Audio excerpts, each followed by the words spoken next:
Bendiciones, hermanos, que Dios les bendiga, qué bueno que puedan estar conectados a esta escuela que hoy se está llevando a cabo a través de estos medios tecnológicos, y qué bueno que pueda cada uno de ustedes poder participar, ¿verdad?, de temas tan importantes que nos van a llevar a una reforma continua en la iglesia y en Cristo. Y lo que vamos a ver hoy día tiene que ver específicamente con esto, con la reforma. No quiero hoy día hablar tanto de en qué consiste la reforma, porque obviamente van a llegar a esa conclusión con cada uno de los temas que se van a tratar. Pero sí quiero enfatizar acerca de qué es en sí reformar algo, cómo opera este espíritu de la reforma. Vaya conmigo a Hebreos 9:10, ya para comenzar este tema y poder empezar a masticar ya lo que el Señor quiere hablarnos. Hebreos 9:10 dice: ya que consiste solo de comidas y bebidas, de diversas abluciones y ordenanzas acerca de la carne, impuestas hasta el tiempo de reformar todas las cosas. Y aquí vemos al escritor de Hebreos, ¿verdad?, que está hablando acerca de reformar todas las cosas, y está hablando acerca de los ritos que hacían en el templo. Está hablando acerca de las ofrendas que se hacían en el templo, acerca de todo el orden sacerdotal levítico que se generaba en el templo, y él dice que estas cosas, que eran comida y bebida, y diversas abluciones y ordenanzas acerca de la carne, fueron impuestas hasta el tiempo de reformar todas las cosas. ¿Cuándo fue el tiempo de reformar todas las cosas? Eso tiene que ver con Cristo. Cuando Él vino, Él trajo este tiempo para reformar todas las cosas. Y comenzó reformando, ¿verdad?, todo el entendimiento espiritual acerca del Padre, acerca del entendimiento del Padre. Entonces, una reforma comienza cuando, puse aquí en esta pizarrita la palabra reforma. Una reforma comienza cuando vuelvo a la forma original. Un término muy simple y una manera muy interesante de verlo, ¿verdad?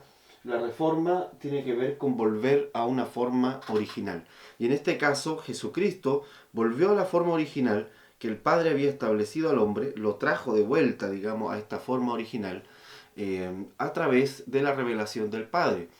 Todo el mundo conocía a Dios de una manera distinta, en el sentido de que se le llamaba Elohim, se le llamaba Jehová Rafa, Jehová Sidkenu, Jehová Jireh, y diferentes términos que hablaban de Dios. Pero Jesucristo vino y dijo, bueno, Jehová en realidad es todas estas cosas que se han sido reveladas en el tiempo, pero por sobre todo es vuestro Padre. Y ese cambio fue crucial y fue muy reformador. Hasta el día de hoy es una reforma en nosotros. Y tiene que ver con que el Señor trajo respuestas al mundo, a la humanidad, que era imposible conseguir sin Él. Amén. Así que reformar todas las cosas tiene que ver con responder algunas preguntas, ¿verdad?, que necesitamos conocer, o que nosotros están en nuestro corazón, que están dando vuelta en nosotros. Y si queremos hablar del espíritu de la reforma, creo que en la práctica el espíritu de la reforma nos va enseñando a encontrar respuestas verdaderas que nos lleven de vuelta a la forma. Ahora, para poder llegar a esas respuestas, obviamente tengo que hacer una buena pregunta. Para poder llegar a una respuesta correcta, tengo que ir directo a una buena pregunta. Pienso personalmente que en muchos lugares y en muchos corazones no se produce una reforma, porque a pesar de que hay preguntas, esas preguntas están mal elaboradas, están contaminadas por un pensamiento, contaminadas por una ideología, contaminadas tal vez por una teología incluso equivocada. Y entonces se pregunta en base a una plataforma que está equivocada. Por ejemplo, Israel hasta el día de hoy se pregunta cuándo va a llegar su Mesías. Y es una pregunta válida, pero que valió solo antes de Cristo. Después de Jesucristo esa pregunta está equivocada, porque el Mesías ya vino y ya cumplió todas las promesas que se le hicieron a Israel. Y él mismo lo catalogó así, le dijo a los hombres que caminaban en camino a Maús, que todas las cosas que fueron escritas acerca de él, ¿verdad?, en el Pentateuco, en los profetas y en los salmos había sido cumplido. Entonces podemos estar haciendo preguntas, podríamos estar preguntándonos a lo mejor dónde va a nacer el Mesías, pero resulta que esa pregunta ya fue respuesta hace muchos años.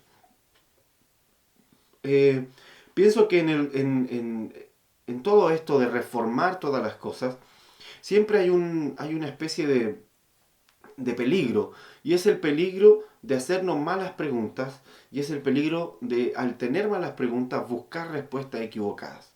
La reforma tiene que ver, vuelvo a decir, con volver entonces a la forma original, y para volver a la forma original debo interrumpir mis pensamientos que están anclados a una forma antigua, que están anclados a una forma equivocada, interrumpir mis pensamientos con una pregunta que me saque de ese sistema.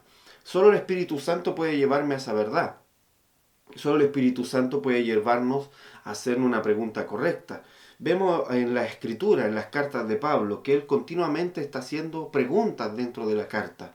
Hermanos, ¿cómo ustedes aún no pueden conocer tal cosa? Hermanos, sobre todo en la carta de Romanos es muy interesante como Pablo va escribiendo y entre medio va haciendo preguntas que él mismo responde. ¿Por qué hace esta forma? No tiene que ver tanto con un estilo literario, sino que tiene que ver con, para reformar todas las cosas hay que hacerse preguntas correctas. Y entonces lo importante es que muchas veces nosotros nos equivocamos en hacer malas preguntas y necesitamos corregir esa forma, ¿verdad? Corregir y traer entendimiento a la hora de preguntar. Vaya conmigo a Génesis 3.1. Quiero que vea conmigo algo muy interesante, y es que cómo las tinieblas logran penetrar el corazón del hombre a través de una pregunta incorrecta, a través de una pregunta manipulada, a través de una pregunta hechizada. Amén. Vaya conmigo a Génesis 3.1. Génesis 3.1. Dice así: pero la serpiente era astuta, más que todos los animales del campo que Jehová Dios había hecho, la cual dijo a la mujer: ¿con que Dios os ha dicho, no comáis de todo árbol del huerto? Fíjense, le hace una pregunta equivocada, porque todos sabemos que el Señor no les dijo nunca no coman de todo árboles del huerto. Le dijo solo de este árbol no coman. Y la mujer de hecho le responde: no, Dios nos dijo que de este árbol no comamos, ni aún lo toquéis, dice ella. Y la verdad es que Dios no le dijo que no lo tocaran, le dijo solamente que no lo comieran.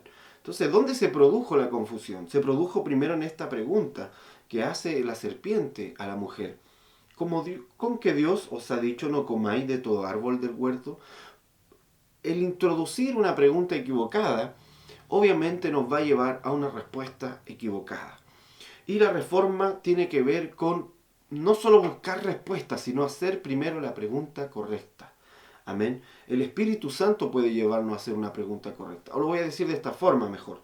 Hay preguntas que Dios tiene que poner en nuestro corazón, que vienen de Él, no porque Él no sepa la respuesta, sino porque Él está introduciendo en nosotros el que podamos indagar, el que podamos escudriñar, el que podamos sumergirnos en algunas cosas.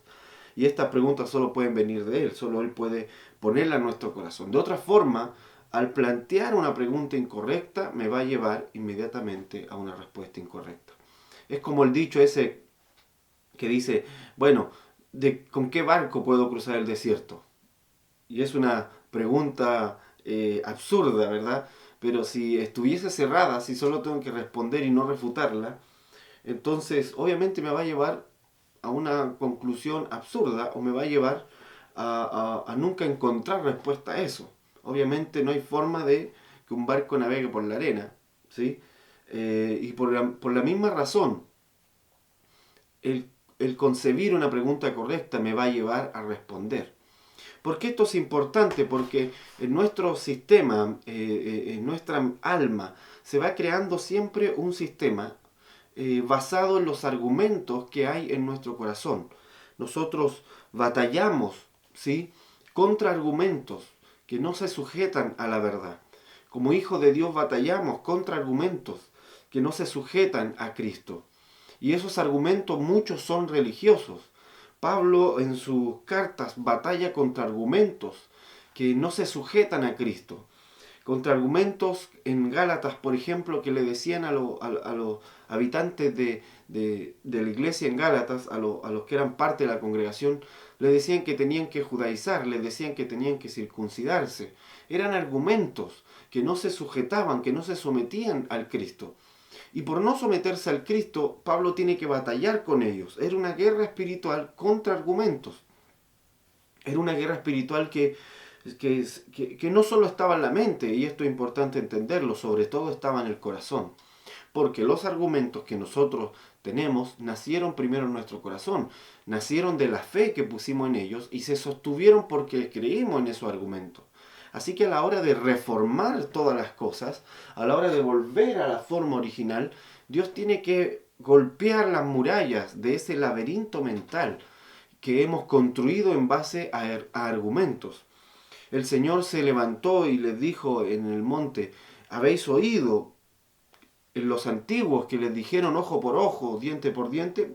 Bueno, yo les digo que cuando les golpeen en una mejilla pongan la otra. ¿Qué estaba haciendo el Señor ahí? Estaba reformulando la ley, estaba reformulando el entendimiento de Dios, estaba reformulando lo que había que creer, estaba estableciendo algo distinto, que es lo que llaman los apóstoles la ley de Cristo. Ama al Señor y ama a tu prójimo como a ti mismo. Entonces, ¿de qué manera Dios hace esto? Batallando contra argumentos que se establecieron en la mente y en el corazón de las personas. Y para esto Dios tiene que crear una fisura en esa muralla de argumentos. Una fisura que empieza a quebrajar todo lo que hemos pensado y las decisiones que hemos tomado en base a esos argumentos. No es una tarea fácil, no es una tarea que se produzca en un solo día, pero sí, para eso necesitamos golpear esas murallas de argumentos. Ahora bien, una manera de quebrajar de quitarle el fundamento a esta construcción mental es recibir preguntas adecuadas, como también una manera de crear argumentos falsos es formular preguntas equivocadas. Así que el que hace una pregunta es porque va a buscar una respuesta. El que hace una pregunta va a buscar una forma, va a buscar el origen para encontrar la respuesta. Así que es necesario que podamos redefinir las preguntas que nos hemos hecho. Muchas veces hay preguntas equivocadas que nos van a llevar a falsa respuesta. Como decir, Señor, ¿cuándo te sentarás de nuevo? ¿O cuándo van a construir de nuevo el templo en Jerusalén? Esa pregunta que muchas iglesias se hacen el día de hoy, ¿cuándo el Señor va a reconstruirlo? ¿Cuándo será el tiempo de levantar de nuevo el templo? Es una pregunta equivocada, porque está basado en un argumento equivocado, y la verdad es que el Señor dijo no va a quedar piedra sobre piedra, y nunca, jamás, digamos, prometió levantar de nuevo ese templo, el templo de Jerusalén. Nunca más. Jesucristo jamás se escucha al Señor Jesús diciendo voy a volver a levantar el templo de piedra. Él dice yo soy el templo, yo soy la iglesia. Pablo y los apóstoles dicen ustedes son el cuerpo, ustedes son las piedras vivas. Apocalipsis dice que en la santa ciudad no había templo. Así que no hay forma de poder responder una pregunta así desde lo correcto, desde lo real, desde lo verdadero. Solo nos va a llevar a una respuesta incorrecta, nos va a llevar a teorizar cosas que nunca han estado en el corazón del Señor. Por eso una pregunta adecuada nos va a permitir reformar todas las cosas. Pienso que en cuanto a la reforma, siempre nace en el corazón con una pregunta que viene del Espíritu. Es lo que ocurrió con Martín Lutero. Martín Lutero empieza a indagar en su corazón porque él siente que ha hecho de todo para sentirse perdonado y no puede. Ha caminado, ha peregrinado a Jerusalén, a la Palestina, se encerró como una especie de monje para estudiar las escrituras porque sentía en su interior una culpa, sentía en su interior algo que no lo podía dejar vivir. Y entonces en esta sensación de pecado se encuentra con estas palabras en Romanos donde dice que el justo vivirá por fe. Así que él tiene que creer completamente en la obra de Cristo y deshacerse de todo ritual para poder efectivamente recibir un perdón genuino. No por obras para que nadie se gloríe, sino por la gracia y por medio de la fe en Jesucristo. ¿Cómo llega él a esta conclusión que lo lleva finalmente a clavar las tesis que lo lleva a ¿cómo puedo decirlo?, a contrarrestar todo años de construcción de argumentos de la Iglesia católica de ese momento. ¿Cómo lo hace Lutero para contrarrestar, para golpear? Y escribe sus tesis, ¿verdad? Y las clava en las puertas de la catedral. ¿Por qué hace eso? Porque hay una pregunta en su corazón que ha sido respondida. Hay una pregunta correcta en su corazón que fue respondida y que lo llevó a reformar todas las cosas. Entonces, vaya conmigo a Job. Job 9:24. Y esto es interesante porque aquí vemos un Job que va a hacer una pregunta. Y una pregunta que venga del cielo. Job 9:24.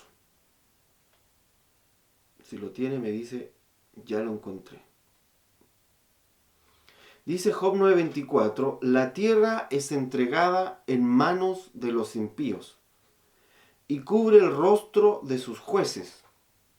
Si no es él, ¿quién es? ¿Dónde está? Aquí el escritor está hablando acerca de Dios. Y dice que Dios en la tierra, que la tierra es entregada en manos de los impíos por Dios, dice él, y que él cubre el rostro de sus jueces cuando él está aplicando juicio. Y entonces Job hace una pregunta. O aquí el escritor de Job dice, si no es él, si no es Dios, ¿quién es? Si no es él, dice, si no es Dios, ¿dónde está? Fíjense que está frente a una realidad y entonces hace una pregunta súper sencilla, parece que fuese muy, muy sencilla, pero es directa, va directa, digamos, a la esencia misma del problema. Dice, bueno, si Dios es todopoderoso, si Dios controla todas las cosas, si Dios es soberano y está ocurriendo esto, ¿por qué está ocurriendo? Es Él el que lo está haciendo. Y si no es Él, ¿quién es entonces? ¿Y dónde está esta persona, o este ente, o este sistema? ¿Dónde está? Esa es una persona que está haciendo una pregunta directa, sin disfrace, está haciendo una pregunta sin darle vuelta tanto teológicamente a nada. Es una pregunta directa que está permitiendo, ¿verdad?, encontrar una solución. Ahora, tú y yo sabemos que las cosas que ocurren en la tierra no son solamente porque Dios dijo esto va a ser así, sino que hay una dinámica que Dios estableció de justicia en donde la iglesia debe gobernar sobre los lugares y establecer la luz para vencer las tinieblas.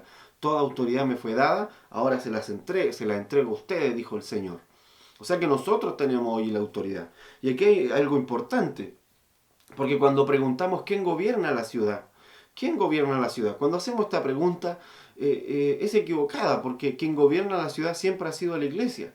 Ahora, que la iglesia entregue ese gobierno a otro es distinto. Que la iglesia entregue ese gobierno por causa de injusticias, por causa de mantener una vida en tinieblas, le entrega ese gobierno a otro, ok, entonces quiere decir que la ciudad está gobernada por otro sistema. Si la iglesia se inclina a otro sistema, obviamente ese sistema va a gobernar sobre una ciudad, sobre un territorio. Pero hacer una pregunta es importantísimo para poder llegar a una respuesta. Siempre me ocurre que cuando estamos hablando acerca del espíritu de la religión, cuando estamos hablando acerca de los sistemas religiosos, normalmente llega a la gente a esta conclusión: ¿cómo puedo yo abordar las cosas nuevas de Dios? Hermano, ¿cómo encuentro lo nuevo de Dios? Y la verdad es que vencer la religión no tiene que ver con obtener lo nuevo de Dios. Ahí vemos una pregunta equivocada que nos lleva a una respuesta equivocada. Y la respuesta equivocada es que lo nuevo de Dios o lo nuevo no necesariamente te saca de la religión. Pueden haber religiones muy nuevas. Básicamente porque la religión no está basada en las cosas antiguas, no está basada simplemente en las tradiciones. La religión está basada en el temor. La religiosidad se basa en hacer que la gente tema, en hacer que la gente sienta miedo, y en este temor acerca de cosas futuras o acerca de cosas que le podrían acontecer, genera entonces un mecanismo, un sistema de rituales, un sistema de tradiciones para que pueda sentirme seguro. Ok, Dios no me va a castigar porque acabo de hacer el sacrificio del buey, acabo de hacer una oblación. Ok, Dios no me va a castigar porque acabo de ir al río Ganges, en el caso de la India, a depositar mi ofrenda. Dios no me va a castigar, sino que va a ser bueno conmigo porque el Corán dice tal cosa y entonces yo lo estoy cumpliendo, me estoy arrodillando cada 4 o 5 horas mirando hacia la Meca. En fin, la religión vive en cuanto hay temor.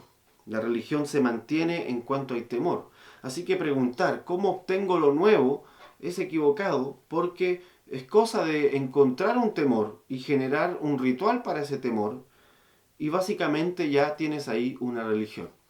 Es conocido, ¿verdad?, que hay marcas, ¿verdad?, de bienes que se venden a sí mismas como una religión, que se proyectan hacia adelante con la gente que compra esas marcas a través de un sistema muy religioso. Generan este culto mistérico en donde cada vez que van a sacar un nuevo producto, la gente espera, hace fila para conocer ese nuevo producto, que es un misterio, que nadie sabe lo que va a traer, ¿verdad? Y va generando esta sensación de que no tienes el nuevo producto, parece que está desechado del mundo de las bendiciones de la marca o de las bendiciones de la tecnología. En fin, de alguna manera hay formas distintas de generar una religión. Y la religión se rompe cuando empezamos a hacer una pregunta correcta. Y aquí vemos en Job una pregunta muy directa, muy genuina, y que tiene que ver con ir al centro del problema, tiene que ver con ir efectivamente al centro de la situación. Hoy en día, para poder entrar a una reforma, hemos con estos años entrado al entendimiento de nuevas cosas. Por ejemplo, voy a escribir algunas aquí. Tenemos un nuevo entendimiento acerca de la Santa Cena, puesto que muchos de nosotros cenábamos una vez al mes, algunos hasta una vez al año, con todo un ritual, y resulta que no había un entendimiento, hasta que se hizo una pregunta. ¿Efectivamente tenemos que cenar una vez al año? ¿No podemos cenar más de una vez al mes? Dios nos entregó la cena para que sea un ritual del culto, o Dios nos entregó la cena para que vivamos eternamente y para que asimilemos en nosotros el pacto. Y entonces nos encontramos con declaraciones del Señor en busca de esa pregunta y buscando una respuesta acerca de eso. Encontramos declaraciones del Señor como: haced esto todas las veces que queráis. Hagan esto todas las veces que quieran. Siempre recordando, ¿verdad?, lo que yo he hecho por ustedes y asimilando de alguna manera ese pacto. Entonces ha habido una reforma en cuanto al entendimiento de la Santa Cena. Ha habido una reforma en cuanto al entendimiento de la adoración. Porque decíamos, bueno, adorar es adorar es cantar coritos, adorar es seguir la letra de un coro, del coro que más me gusta, es adorarme a mí, es realmente yo sentirme bien con lo que canto, o adorar es producir devoción a Dios, es demostrarle mi devoción a Él. ¿Qué es adorar? Y ahí es donde con preguntas correctas voy llegando a una conclusión. Bueno, adorar efectivamente es darle devoción a Él. Adorar efectivamente es que Él me encuentre y yo me encuentro con Él y nos unimos. Adorar es ver las cosas celestiales en tanto estoy rindiendo mi vida a Él. Así que adorar no solo es música, no solo, sino que todos los días estoy adorando, cuando ofrendo estoy adorando, cuando vivo mi vida en devoción al Señor estoy adorando. Pero cuando me toca adorar con canciones, cuando me toca adorar con melodía, también entiendo que no se trata de la canción que a mí me gusta, la que deben sonar, sino soltar el sonido que el Señor está esperando de mí, un sonido de fe, un sonido que habla de que le creo, un sonido que habla de su verdad, un sonido que habla de lo bueno, de lo maravilloso que es Él. Amén. Entonces, entramos a una reforma, volvemos a la forma original de estas cosas, básicamente cuando empezamos a hacer preguntas correctas, cuando empezamos a mirar lo que tenemos enfrente y hacer una pregunta que venga efectivamente del cielo. Vaya conmigo a Génesis 22:7. Génesis 22:7. Y este es el episodio de Abraham con Isaac. Génesis 22:7. A pesar de que estamos acá en Chile en invierno, hoy ha salido un sol maravilloso. Así que Eso es muy bueno porque ha hecho mucho frío. Si no, estaría congelado aquí hablando. Génesis 22:7.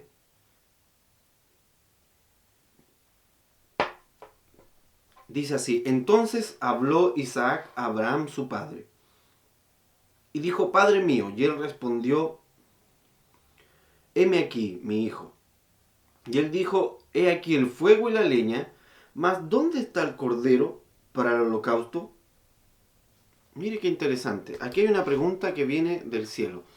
Aquí hay una pregunta que Isaac está haciendo, porque Isaac no está diciendo: Padre mío, ¿qué vamos a sacrificar? Porque aquí no hay nada. Él no está diciendo eso. Él no está diciendo: se nos olvidó el sacrificio, lo dejamos abajo, por ejemplo. Él está haciendo una pregunta. Él está diciendo, ni siquiera pregunta qué vamos a sacrificar. Él dice: ¿dónde está el cordero para el holocausto? Si él dice dónde, es porque creía que estaba en alguna parte. Pero pensaba, efectivamente, que no estaba a la vista, y entonces hace esta pregunta: ¿dónde está el cordero para el sacrificio? Lo interesante de esta pregunta de Isaac, que es una pregunta muy del espíritu, es que la pregunta de Isaac va a generar una línea histórica. ¿Sí? Él hace una pregunta, dice: ¿dónde está? ¿Dónde está el cordero? Y el Señor empieza a responder esta pregunta. Aquí voy a que la reforma siempre parte de una pregunta, pero que viene del cielo. Vuelvo a decir, no tiene que ver con filosofar acerca de lo que Dios hace, sino de absorber el propósito de Dios en mi corazón y hacer la pregunta correcta. Isaac hace una pregunta, dice: ¿dónde está el cordero? Y esa pregunta comienza a ser respondida poco a poco, primero en la Pascua, ¿verdad? En la Pascua, el Señor ordena ya buscar al cordero, encontrar al cordero, sacrificarlo para que los primogénitos sobrevivan. Y entonces esta pregunta: ¿dónde está el cordero?, empieza a ser poco a poco respondida. Vuelvo a decir, primero en la Pascua, luego cada año de Pascua, ¿verdad?, de Israel, hasta que Juan el Bautista, cuando está bautizando, dice que el Señor Jesucristo viene al bautismo y él dice: he aquí el cordero que quita el pecado del mundo. ¿Cuál es el punto de esta pregunta? ¿Dónde está el cordero? Que esta pregunta es correcta, pero aún está incompleta. Dios le responde, de hecho, a Abraham, pero no le da un cordero. Le da un macho cabrío para que lo sacrifique, ¿verdad? No le da un cordero en sí. Y uno dice: ¿por qué el Señor no responde literalmente a la respuesta de Isaac? Porque va a empezar a responderla poco a poco, ampliando el entendimiento de la razón de este cordero. Y ese entendimiento se amplió en la Pascua, cuando vemos que la primera razón del cordero es hacer sobrevivir, ¿verdad?, a los primogénitos, en el caso de Israel. Luego vamos viendo en las diferentes Pascuas que va celebrando Israel en el tiempo, que el cordero está ahí para purificarlos, para limpiarlos. El cordero está ahí para recordarles que ellos fueron esclavos y que hoy son libres.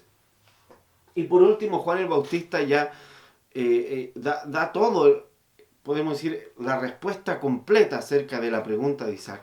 Le dice: el cordero ha sido, aquí está el cordero que fue enviado para limpiar todos los pecados. Y es más, él dice: y por esto yo vine a bautizar, porque el que me envió me dijo: ve, bautiza, para que sea manifestado el cordero a todo Israel. Y el cordero fue manifestado. Y la pregunta que hizo Isaac fue respondida con Juan el Bautista. Entonces hay preguntas que son cruciales que tenemos que hacer. Fíjense que aún los apóstoles se equivocaban y decían: Señor, ¿cuándo vas a restaurar el futuro glorioso de Israel? ¿Cuándo vas a restaurar el poderío de Israel? Y el Señor le decía: la verdad que esa pregunta no es lo que estamos haciendo aquí. La verdad que eso el Señor tiene simplemente, el Padre tiene en su sola potestad, sabe cuándo va a pasar eso. Pero aquí no tiene que ver con restaurar Israel, tiene que ver con restaurar a la simiente en Cristo, restaurar todas las cosas, restaurar al primer Adán, para que podamos entender a este postrer Adán en Cristo. Entonces necesitamos, y estoy reafirmando con estos versículos, que necesitamos hacer la pregunta correcta. la reforma tiene relación con hacer una pregunta correcta.